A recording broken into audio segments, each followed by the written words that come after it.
And there's this young guy.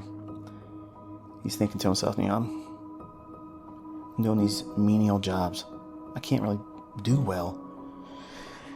I heard about this old guy on the other side of the mountain, and he's a jade master. I'm going to be a jade master. That's going to be my profession, and I will be able to live well because that's a profession that'll pay me. So he goes on a long journey, finds his way to the jade master's home and knocks on the door. Small man opens the door up and says, "Hey, I want to be a jade master."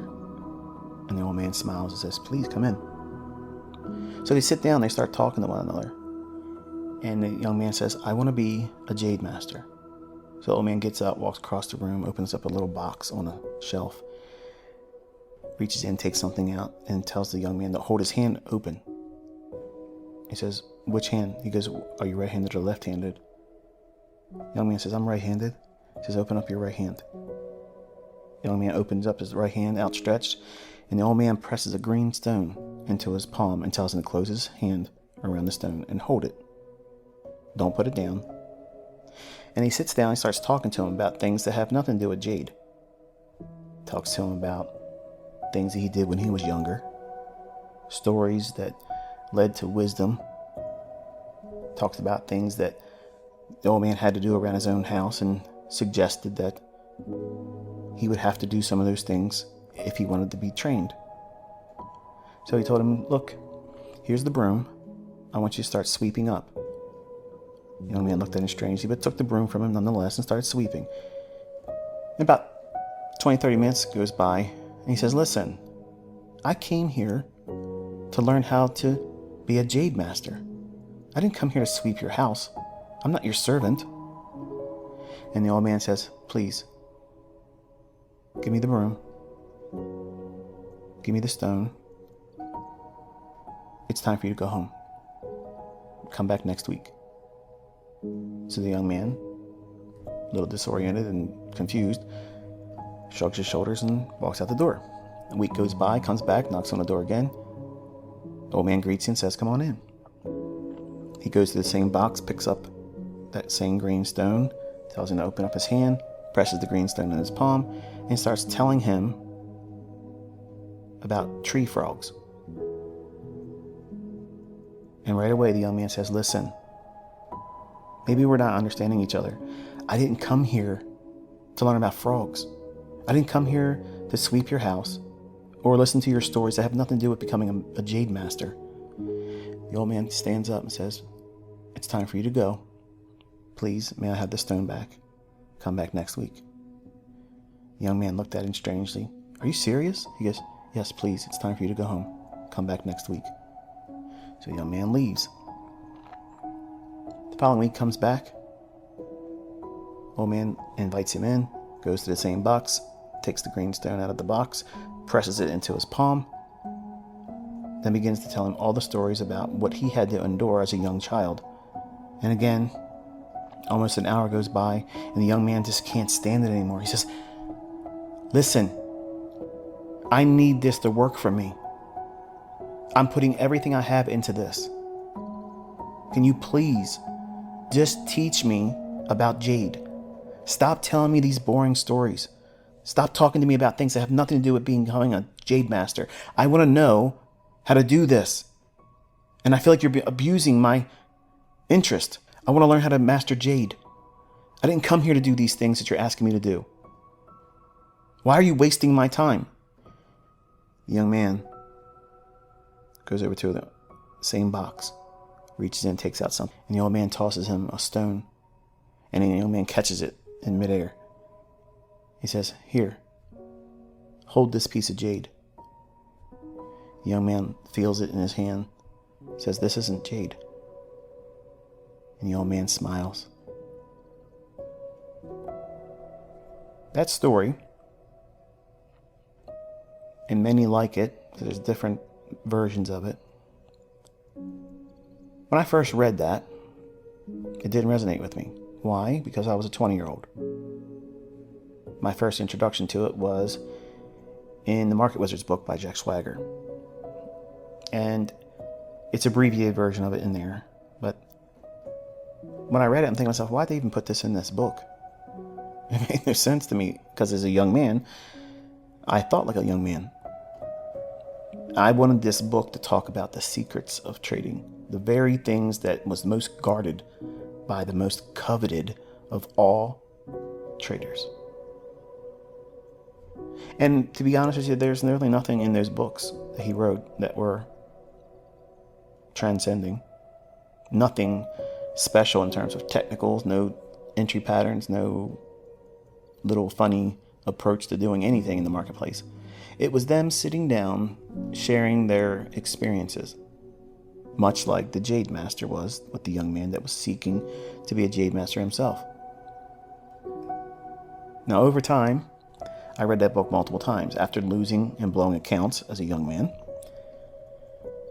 it became clear to me the young man had an issue, much like I did, and much like many of you probably do too.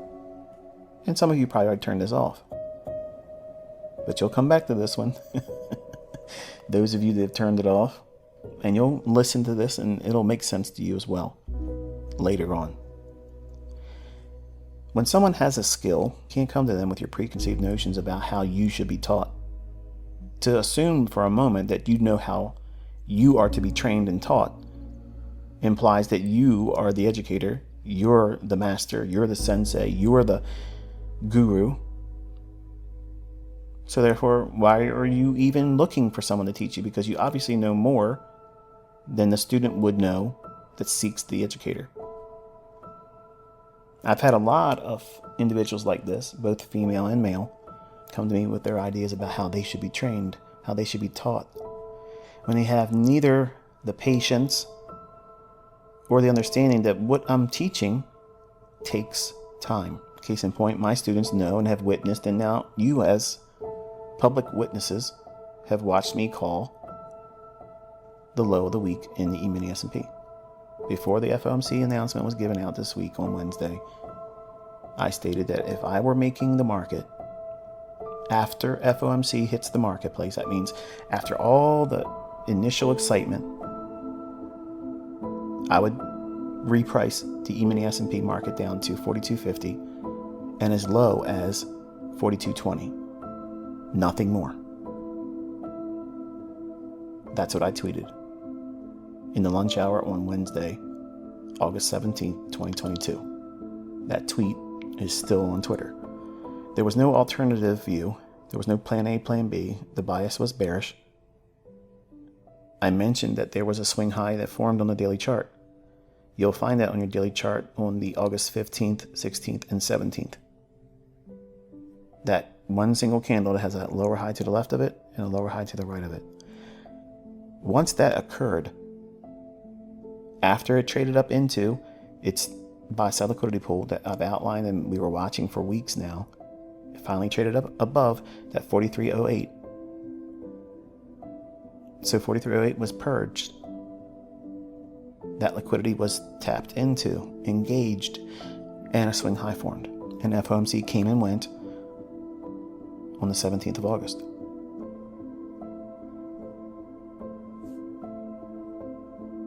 The following day, on the 18th of August, was a small range day.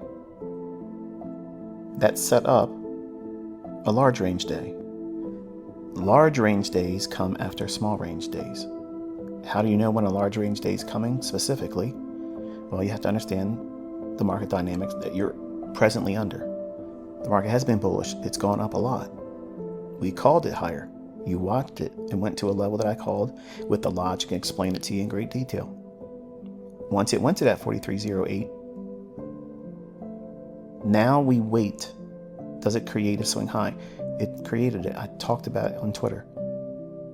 I mentioned I'm not interested in being long or buying. Before FOMC came out, I outlined the idea that if I were making the market, now obviously, I've been on vacation.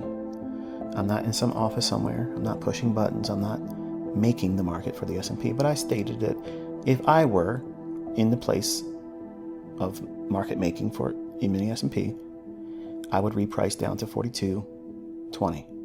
Nothing more. Bias was bearish. So, If yesterday was a small range day with an up close on its daily chart for E-mini S&P, and I outlined that after FOMC hits the market, 42.50 and 42.20, that being the downside draw for a discount, that means the market's going to draw down there. If the market was not algorithmic, how would I know that the market would go down to 42.20 and nothing lower? Maybe because I am the very person I've always claimed I am. How many times do you need to see this? For some of you, you've seen this dozens of times. There was no other alternative view. The weekly low was 42.20 and 3/4. It printed into the 42.20s, but not everybody can be ICT and print it to 42.20 like I was asking for. So give a little round of applause for the boys up there at the CME. They did a pretty good job of taking it to 42.20 and 3/4. But had I been in the seat, it would have been 42.20 even. Now, obviously, I'm being facetious because I know there's a lot of people out there that don't believe anything I'm saying. And I think secretly they do. They just wrestle with it because that means they have to admit they've been wrong all this time. Oh, but there's so many things I have yet to show. So many proofs. When you see things like this, it's a little alarming how someone could know this in advance. If these markets were really independently driven by what? Supply and demand? No. If they were driven by retail logic and traders buying and selling pressure, how on earth could I, a little old guy from Middle River, Maryland, some demo baller that everyone looks to and says that he's full of shit and lies, how could I step out in front of the entire world again and explain exactly what this financial instrument, the S&P 500 market, a professionally traded, all around the world, institutions are trading this market. How on earth could I read the palms of every retail trader and understand what their buying and selling pressure was going to cause in the marketplace and reverberate all the way down to Friday's close and looking at the low of the week being what? 42.20. Yes. For some of you, that stings like a motherfucker, doesn't it? But I'm not here to beat my chest. I'm not here to say, listen, I'm smarter than everybody else. I'm not smart, folks. I'm just a very, very, very blessed man. My interest is for you to do well. Some of the things that I know I cannot teach you because I cannot teach you. One of those things is what you just witnessed again. Now, some of you are going to be pissed off when you hear that. Calm yourself and listen. I want to specifically talk about something to you so that way you understand how I had to create a language, because I'm not supposed to be teaching this to you.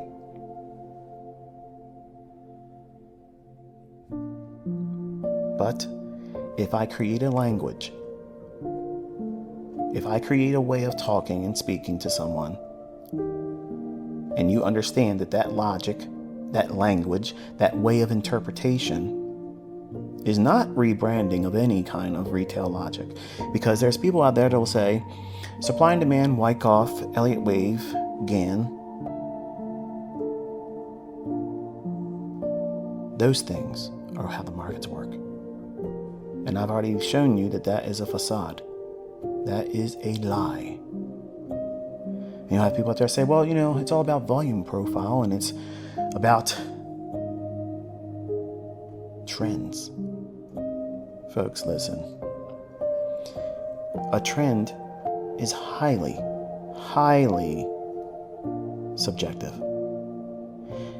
Trends, in the study of trends, are highly subjective across the board with all traders. What one person may define as a trend on one specific time frame may not be even considered at all by another trader using the same approach, but just using a different time frame. Now, what I've taught you is simply looking at the market from an algorithmic stance. How does the algorithm that delivers price, and for any of you that are still sitting on the fence, questioning, this guy ICT talking about the markets are ran by an algorithm. That's bullshit. Well, where was your guru at this week? Did he call the 42.20 low of the week? There's a lot of folks out there that claim they know how to trade this market. And here's the thing. The things I use and implement, they're not limited to Forex. The logic I'm using that's outside of the chart can be used for any financial instrument. But you're not supposed to know these things, folks.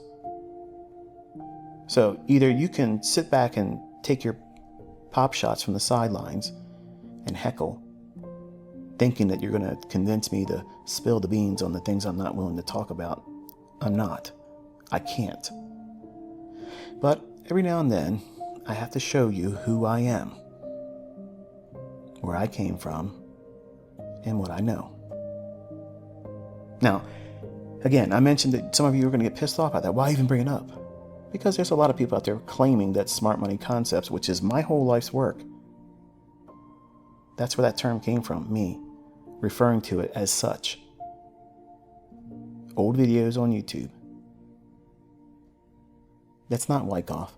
Wyckoff could have never told you the low of the week for S&P. Wasn't there. Like I said before, if he was alive, he'd be my student. He'd be subscribed to the YouTube channel. He'd be following me on Twitter.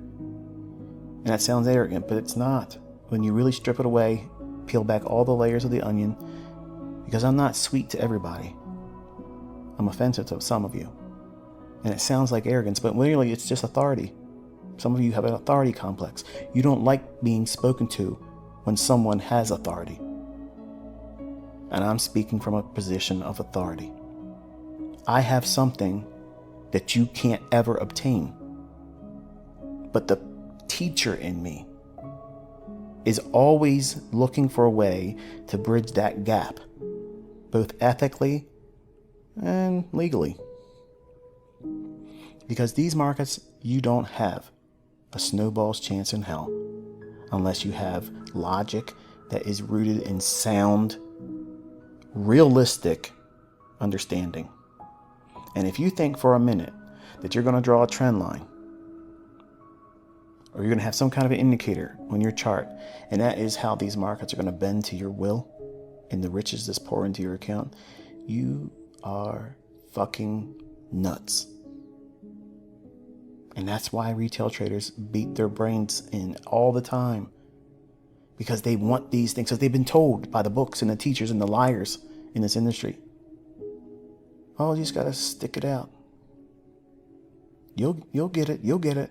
As long as you're pulling up indicators and looking at things that have absolutely no reason why these markets book price the way they do, you're always going to miss the mark. Period. So if you're using anything retail logic, and what I'm teaching is not retail. I've already put it out there. I have $500,000 right now. Again, I've said this before openly. $500,000. You find my concepts in anything else anywhere. Ever. In writing, in video, prior to 1996. $500,000 is yours. I'll even come to where you are and hand deliver it to you. Cashier's check. Not enough money? Okay, $1 million. Not enough? $2 million. $5 million. Folks, it's not out there. This was not out there until I talked about it. And you young guys, oh, he wants people worshiping. No, I just want you to understand what I had to go through to obtain this, you never would have went through. And when you see these kids out on YouTube, because they can't make money trading, they can't prove that what they've done in the past is profitable, and they don't like the meteoric rise of my YouTube channel and the community that I've been blessed with. I'm telling you, you're going to start seeing a whole lot of trolls, and you're going to see new trolls that you've never seen before. Why? Because there's people that don't want me doing what I'm doing. It's obvious.